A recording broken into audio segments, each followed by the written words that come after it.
Hi, we're going to talk about a subject that's probably all too familiar to anybody who's in real estate, and that is the real estate roller coaster. It is a technical term, and if you're new to real estate, you haven't experienced this yet, and here's your chance to avoid it. If you're in real estate and you know exactly what I'm talking about, I'm going to give you some of the insights that I've been gathering that I think can help you get off the real estate roller coaster.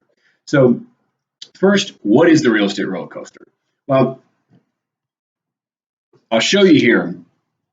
What people tend to do is at a certain point, they realize that they don't have any business, they don't have any active clients or pending contracts, or not enough at least, and they realize that they're at zero.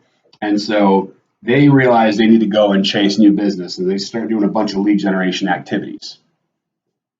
They get to a point where they've generated a lot of business, and now they start getting busy servicing the business, and they stop the lead generation, or at least reduce it, while they service all that business, until they look up and then they realize they just closed all their deals, they got all their checks, they feel great, and they turn around and realize they got nothing. You have no more business in the pipeline, no actives, no pendings. Holy crap, start all over. Now you got to start all over. You start this cycle and you go back up with your lead generation until you get enough business that you don't need to do that anymore, and then you go back down. So what this is your lead generation activities, and then opposing that, this is your closed business. So lots of closed business, no lead generation. Oh crap, I have nothing else in the pipeline. Start on lead generation, and now all of a sudden you drive up the business, but then as you're driving up to close the units, your lead generation goes back down. You see how this works? You're going to find this on page 80 of the Shift book, where they illustrate this graph and talk about what causes that, which is inconsistent lead generation. But what I want to go into is, well, why is there inconsistent lead generation?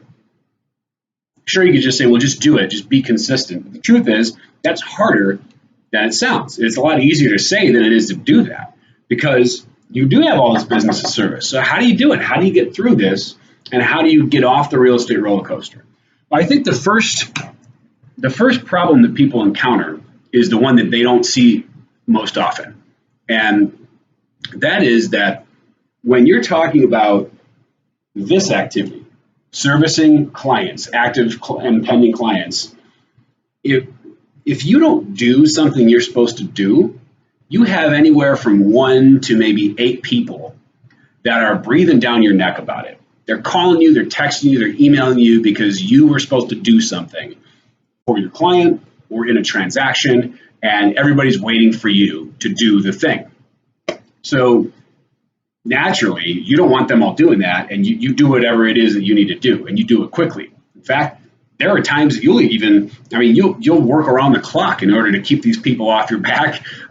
You'll miss important family functions. You'll skip out on training. You'll blow meetings that you could have had, and other conversations that would have maybe even changed your life, because you don't want those 1 to 8 people riding you for the stuff you're supposed to do. The other activities, though, lead generation. Have you ever had the idea that, I need to be calling these people today, and then you don't do it, and one of the people you were supposed to call called you and said, hey, I was on your call list today and you didn't call me. What are you doing? Well, no, they don't do that. Especially if you're cold calling, they would never know you. You never talked to them before, right? What I'm getting at here is, with servicing business, there's actually an extreme level of built-in accountability from multiple people who are there to make sure that you do your job in servicing business. There's a high level of accountability already built into the work. But there's no accountability for this. When you don't do this part of your job, which is the most important part, nobody knows. Nobody cares. Now, eventually, you're going to feel that. You're going to feel that when your closed units hit bottom. And that's why on page 80, Gary Keller says, in order to build a business like this, you're going to have to subscribe to the belief that servicing business never comes before finding business. That's easier said than done, because you have no accountability here. So problem number one is a lack of accountability on your lead generation activities. So you're going to need to put some sort of accountability in place. You're going to need to be tracking your numbers for some self-accountability, and you should be reporting them to somebody else, like a coach or a mentor or somebody like that, that is going to watch you, and actually it will be breathing down your neck when you don't do this work. You need that in place. This is, I think, the most fundamental cause of the roller coaster, and the one that people tend to skip over to get to the other solutions, which seem a little easier. The second problem is lack of priority. And what I mean by that is there's a lot of fact research. There's a whole body of research that shows that if there's something that's important about your day, you need to do it first in the morning, before all the other stuff hits the fan, all right? Your willpower is higher, your energy is higher, and in the morning, if it's the first thing, there hasn't been an opportunity for all the other whirlwind to swirl and take you off track and go, well, now I don't have time to do that thing. If you did that thing first, the rest of the day can be spent in the whirlwind, and that's actually okay. But we do the opposite. Instead of coming in to the office and doing lead generation first before all the other stuff hits, we love to open up our email. In fact, sometimes you open up your email to do this, like before you're even out of bed, which is sick, by the way. I'm not blaming you for it. A lot of us have done it. I think you should stop. So we open up our email, we check our voicemail, we're looking at our text messages, we feel compelled to reply and get answers because there's accountability, and we get sucked into this, and this is a rabbit hole that runs deep. And honestly, if you sat there at your email all day and just kept clicking refresh, wouldn't you never run out of stuff to do? I mean, there's always somebody asking a question, demanding an answer, wanting you to buy something, whatever it is. This will never run out. And so if you start with servicing business in your day, you've almost guaranteed that you'll have lots of excuses not to do finding business. And that's the second problem is you're not acting in order of priority. This is the top priority. Remember, servicing business should never come before finding business. And that means chronologically in a day. It should not come before finding business, meaning find business first, then service business. I mean, it only makes sense, right? You don't have any business to service if you're not finding it. That's called the roller coaster. So that's the second issue. Act in order of priority. Put some accountability in place and act in order of priority. Those are the first two problems you have to solve in order to get off the roller coaster or prevent it.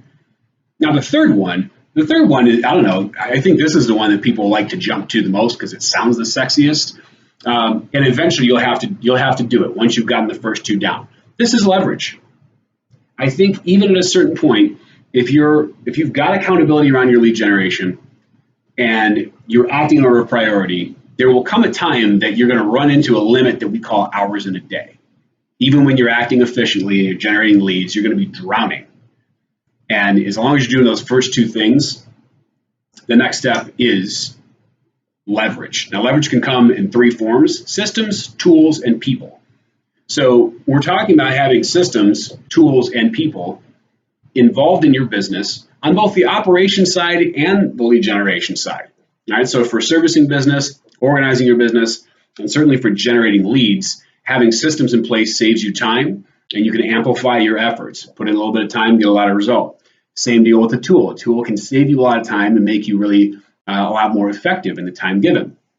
Lastly, people.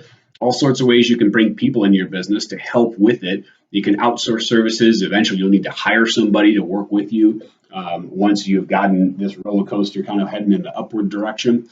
And so adding leverage is going to be the last piece. A lot of people make the mistake of adding leverage first before they resolve their issues with accountability and priority.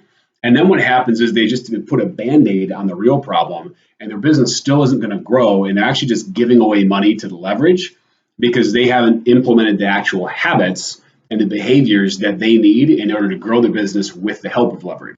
So you go and put this Band-Aid on a gaping wound. It doesn't solve it. You're just going to still be inefficient, and now you're actually going to be less profitable by putting leverage in place before you personally have gotten the most out of yourself. So when you do this, when you put some accountability into place around your lead generation, when you act in order of priority in any given day, And when you eventually implement leverage, then what happens is instead of having the roller coaster, you have consistent lead generation. So this is your lead generation now, and you do it consistently, and now your business actually starts going up, and it takes an upward trajectory, and it doesn't have to keep going down as long as you hold this line and you keep your lead generation consistent. So I hope this helps, and I hope this will help you get off the real estate roller coaster and build a business that scales.